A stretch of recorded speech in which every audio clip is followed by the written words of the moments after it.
Good morning, my brothers and sisters, and guess what? I'm back. Last week, I shared with you about what we're going to be doing with these vlogs. So today, I got a new one for you. So let's talk. I told you we would come up with a name, and that's the name. Let's talk. I think that is great. Whoever came up with that idea, pure genius.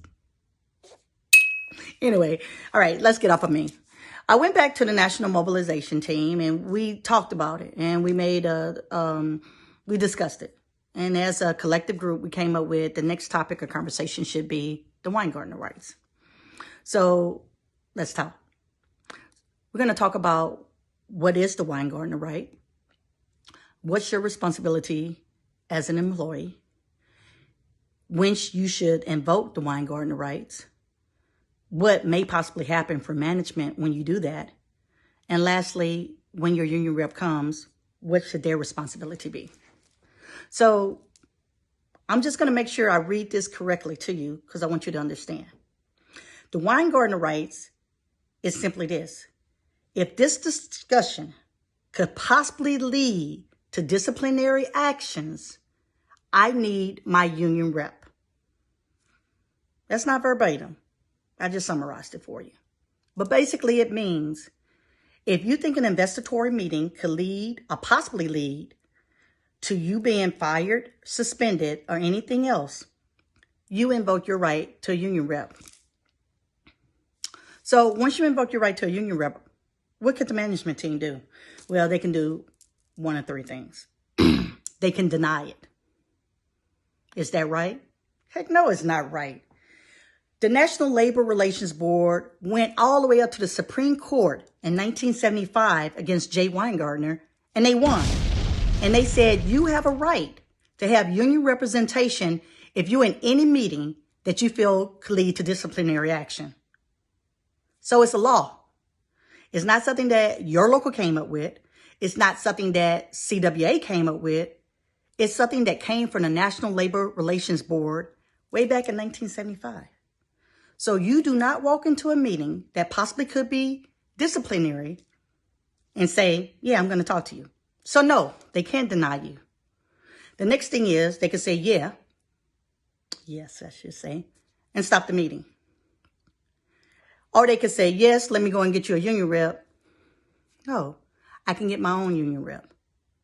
Stop the meeting. Or they can continue to ask you questions. And at that time you say, I respectfully decline to answer any questions. I'm invoking my Weingarten Rights, and I'll wait for my union representation. You can do that, and nothing can happen. They can't discipline you at that time. They can't fire you at that time. All they can do is let you get your union rep, and they come in and assist you. So what happens when your union rep comes there?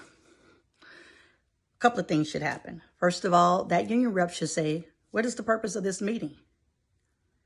Secondly, they should let me speak to the employee to find out your side of it. Third, you should take notes, and they should take notes very well. 4, they can interrupt in 2 occasions. If they feel like the employee is asking confusing questions, they can get clarifying questions. If they are asking harassing questions, they can stop. But make sure you as a union rep, a union steward, a union officer, anybody that's representing that employee, you write down everything. So if they continue to harass, you write it down. If they continue to ask confusing questions over and over and over again, you write that down in your notes over and over and over again. So we learned a couple of things today, right? I know. But guess what? You need to know this. All right. So what is the Weingarten Rights? That is your right to have a union representation whenever you think that you're in a meeting that may lead to disciplinary actions. Okay. It's a law.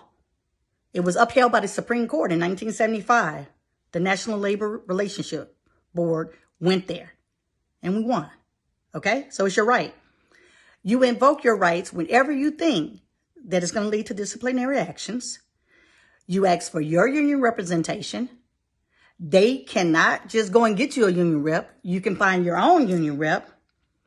And if they continue to ask you questions once you ask for your rep, you just make sure that you invoke your Weingarten Rights. So, okay, we got it, right? So I hope that you learned something today.